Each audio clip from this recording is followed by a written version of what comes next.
চলেন আজকে আপনাদেরকে সাথে নিয়ে একটা পার্সেল আনপ্যাক করি। এটা পার্সেল বলতে পারেন, আবার বলতে পারেন আমার শখের কিছু জিনিস এসেছে। আজকের পার্সেলটা আপনাদের কাছে নরমাল মনে হলেও আমার কাছে অনেক বেশি প্রিয়।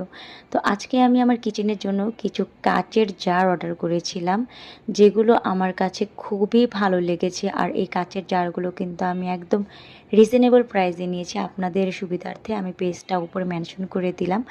অবশ্যই আপনি এই পেজ থেকে জারগুলো নিতে পারেন। আর অনেক বেশি দাম কমের মধ্যে কিন্তু আমি এই জারগুলো নিয়ে নিয়েছি। আর দেখেন এক একটা জার মাশাআল্লাহ কত বেশি সুন্দর। আর প্যাকেজিংটা জাস্ট দেখেন, ও মাই গড! প্যাকেজিংটা কিন্তু ভাইয়া অনেক বেশি সেফভাবে দিয়েছে এবং অনেক বেশি যত্ন সহকারে দিয়েছে, আপনারা দেখতেই পারছেন। তো এগুলো কিন্তু আমি খুবই কম দামে ভাইয়ার পেজ থেকে নিয়েছি। আপনারা ভাইয়ার পেজটাকে অবশ্যই ভিজিট করে দেখতে পারেন। আর আমি কিন্তু এরকম অনেকগুলো নিয়েছি। আর এরপরে সাজিয়ে কেমন লাগছে অবশ্যই আপনাদের সাথে সেটা আমি এখনই শেয়ার করব। দেখেন আমি কিন্তু সাজানোর পরে আমার রান্নাঘরটা দেখতে এত বেশি সুন্দর লাগছিল, যেন চোখ ফেরানো যাচ্ছে না।